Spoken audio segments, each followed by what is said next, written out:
you earn decent money, maybe even really, really, really good money, but you've got surprisingly little to show for it, there is almost certainly one mistake that's sitting kind of underneath all of that. I see it constantly in my one-to-one sessions with high earners, and it's the same mistake nearly every time. Assuming that a high income will automatically make you wealthy, that if you just keep hunting and pushing that salary up, that wealth will sort itself out. It won't. Your gross income is a vanity metric. Wealth is the reality. And the mistake is the most reliable predictor I've come across in 15 years of doing this. Whenever someone's entire financial goal is simply just to earn more, I can tell you with depressing accuracy where they'll be in 10 years' time. Still earning good money with very little to show for it. Now, I was watching one of the old Dragon's Den episodes the other day, like proper old school one with Deborah Meaden and Peter Jones kind of like in their prime, right? And it was really interesting because when they were picking apart businesses' finances, Peter Jones came out with a line that I think pretty much sums this whole topic up in a complete nutshell. Revenue is vanity, profit is sanity. See, a business can turn over like millions and millions in sales, but if none of that actually survives as profit, the business is essentially worthless. The exact same principle applies to you, my friend. Your salary is the revenue side of your personal business. What you actually keep, what you convert into assets, into savings, into investments, into wealth, that is your profit.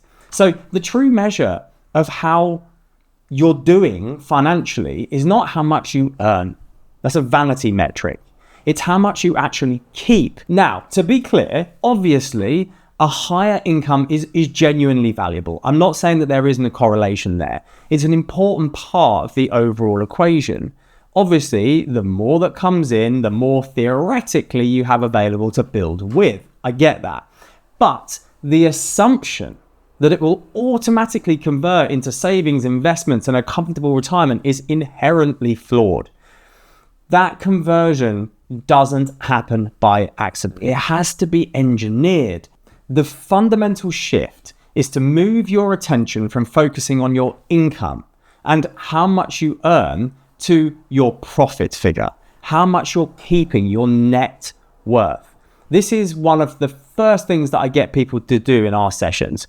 Stop measuring your progress by how much your earnings are going up and start measuring it by whether your wealth is actually increasing year on year. And tracking it is genuinely very simple. Write down everything you own, so house, investments, pensions, cash, and subtract everything you owe, mortgage, loans, credit card. That single figure is the profit of your personal business. That is the sanity metric. And here's the thing about keeping that sort of number front of your mind. Everything else I've found sort of works backwards from it. Once you're watching your net worth rather than your payslip effectively, your decisions naturally start orientating kind of around that number. There's a real psychological pull to it, and I've seen it so many times when I work with people to change their framing on this. What gets measured tends to get managed more effectively. Now, the obvious follow-up question you've got is, fine, but how do I actually drive that number upwards and forwards? Now, for most people, especially high earners, it comes down to something that I call your wealth building velocity. Now, that sounds fancy. You've probably heard me say it in another video, but it's just two numbers. How much is coming in each month, how much you're earning, and how much you're burning. Your burn rate is essentially your fixed costs plus your regular spending. So the money that kind of every month kind of leaves your account sort of at the end of every single month. And obviously what you've got coming in, the gap between the two of those numbers, that is your velocity, that is your engine, that is your ammunition, that's how much you've got to actually contribute and do something with. What you've got coming in versus what is going out each month. A high earner, I see this all the time, a high earner with a high burn rate has no ammunition at all, no engine, no drive. They're just like a bigger machine consuming all of that fuel. Whereas someone with a modest income and a healthy gap is quietly compounding away. There is no correlation necessarily between what you earn and what you keep. So those are the two dials that I really want you to start watching. Your net worth and your monthly velocity. Keep an eye on both of them, and I pretty much guarantee you that you will not end up with being one of those high earners who 20 years later has converted none of their decent income into wealth. Now, this here is a book called The Richest Man in Babylon. And the core idea in it, or one of the core ideas in it, is that for every 10 gold coins that you earn, you should keep at least one. Now, if you've ever watched any financial education content on YouTube, which you're watching this, so you probably have, you will know that exact concept outlined in this book as essentially pay yourself first, right? Put roughly 10% of what you earn towards future you before anything else gets even a look in on your money. Most people, I would say genuinely these days, have a pretty fair grip on that concept. Most people will kind of be doing a version of that, or at least understand that's what they need to do. But here's something, I think this framing really, really is important to get your head around. Here's something that I see constantly in my one-to-one sessions with clients. And I honestly think it quietly sabotages people who genuinely believe they're doing the right thing in this whole pay yourself first thing. What they're doing is they're applying the rule, but at a wrong level. And really, it's the same mistake again, just wearing a different kind of outfit, anchoring to the wrong income number. So I wanted to picture this. £6,000 lands into your bank account each month from work. Brilliant. You're super, super disciplined. So what do? You put 10%, one of your 10 gold 10 coins away, £600 towards savings or investments or whatever it is you want to do. One gold coin in 10, right? Job done. Well, that is certainly better than nothing. But think about the context of that £6,000 and where it sits in. If you are a higher rate taxpayer, so that's people earning roughly over like £52,000, then to get £6,000 landing in your account, you have broadly had to earn around £10,000 gross income, with roughly 40% of that disappearing in tax on its way to landing in your bank account. Now, of course, these numbers are deliberately simple, but the point stands. You didn't earn £6,000, you earned £10,000. So if you're applying the actual rule, one coin in 10 of what you earn, you should be putting away £1,000 per month, not 600. That is what tax drag does to people's wealth building, and it's largely invisible. If you ran the numbers on £1,000 a month versus £600 a month over, say, 20 years at typical market returns, the gap between the two lines, I would say, would easily be 6 figures. Two people, both following the rule that they know is right, both feeling kind of equally disciplined, and one ends up dramatically wealthier than the other purely because of which number they anchored that rule to. This is so important. So important. Now, on top of all of that, there is one kind of additional reframe to this individual mistake that matters here massively, and it's this. Your income is rented. You have absolutely zero kind of a divine right to that money continuing to arrive every single month. In most cases, you have to work hard, sometimes very hard, just to keep it coming in. If you stop working, it stops. That, to me, is rented. But money that you move into assets, though, that converts rented income into ownership. And this is the reality at the heart of this money mistake, putting all the emphasis on income coming in and none on what you actually keep and own. Looked at through that particular lens, a lot of high earners are just paying a phenomenal amount of money each month to simply rent a lifestyle. Big salary comes in, big spend goes out, nothing owned at the end. And honestly, I have watched this play out for 15 years. I will sit with someone earning over 100 grand who looks so rich on paper, the car, the house, all of it. But when you actually boil it down, when you look under the bonnet of what's going on, there's barely any solid wealth underneath all of that. And then in the next breath, in another meeting, I'll speak to someone who's never earned any more than £50,000, who tracks their net worth diligently, who watches their wealth velocity each month and understands that the entire game is converting rented income into owned assets. Guess which one of these two people is actually wealthy? So that's the mistake in a nutshell.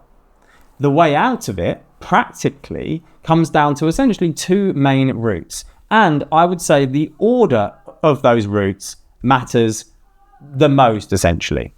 The cleanest way to beat the tax drag problem is, of course, your pension, okay? Your workplace pension or a private pension. So focusing on your workplace pension, obviously the contributions come out mostly of your gross salary, which basically just means that a pound you earn of your gross salary stays a pound and gets transferred into your pension. No sort of 40% toll on the way in. So for a lot of high earners, it is simply the keenest, leanest, most tax efficient way to build wealth. And it's, I would say, the most efficient wealth building tool available to us, because the less friction between your gross income and what actually ends up being invested in your pension and growing, the better.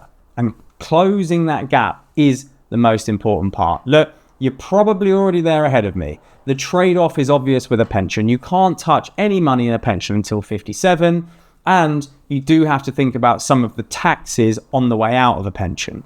But the key thing with a pension is that you get higher tax relief on the way in, and then ultimately later on in life, when you're taking money out of your taxable part of your pension, you're going to be a way lower taxpayer. So it's that arbitrage between the two. So yes, it's a balance.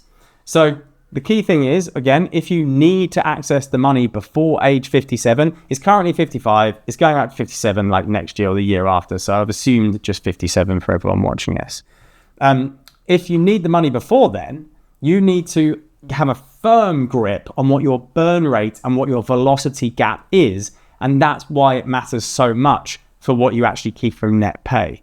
And another benefit of it is it protects you from lifestyle inflation, quietly eating the surplus that you'd otherwise be building with.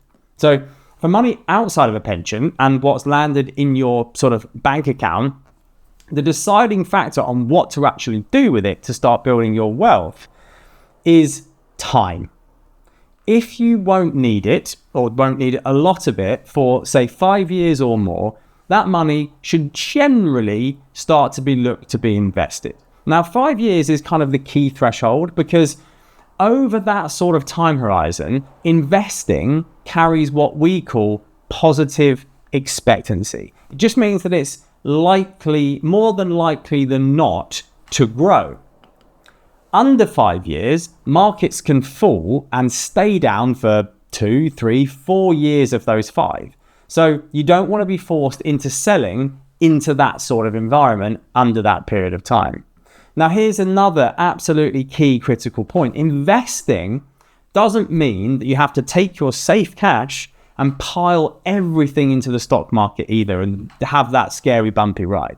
Look, in simple terms, most investing boils down to pretty much a mix of two things, right? Stocks, again, the stock market, which is shares in companies, and that tends to grow a lot over time, but bounce around a lot more, and it's very volatile. Then you've got bonds, which are essentially loans to companies and governments, and they tend to be way steadier, lots less return, but they are not as much as a violent journey on the way there. The right blend between those two depends on things like your attitude towards risk and what the money's for. More stocks if you've got more time and more stomach to be able to tolerate the ups and downs of the market. More in bonds if you want a smoother ride and you're happy to trade off a few of the returns. Now, the reason multi-asset funds are so useful is that they give you that blend in a single one fund solution. So that's all a multi-asset fund is a one fund that invests your money in multiple assets. Says it on the tin, right? So all you do is pick the risk level that suits you and your objective. You put your money in and it's all handled for you inside the fund. So it's working way harder for you in the fund without you having to think about risk tolerance and balancing and all that sort of stuff.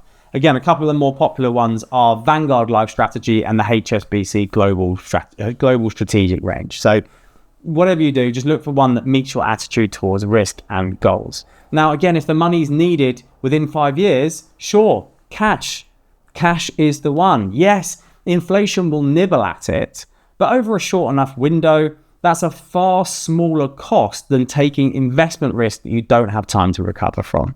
5 years or more, invest it, get it moving. Doesn't have to be risky, but do something with it. Under 5, hold it in cash. And let the pension do the heavy lifting on everything else, essentially. Now, one of the obvious things that we haven't discussed in this video so far is the notion of whether you should use some of your excess income, your wealth velocity, to overpay your mortgage, right? That can actually help you build your wealth. Now, this is a super complex issue that is really situationally specific. So I took some time and I covered it in this video here. If you've ever thought to yourself, look, I'd love to overpay my mortgage, but I'm not quite sure if it's right for me, this video will hopefully help you make that better decision for yourself. Plus, I've created a free app in there that you can get for free to help you out to do it. So give it a click and I'll see you there, my friend.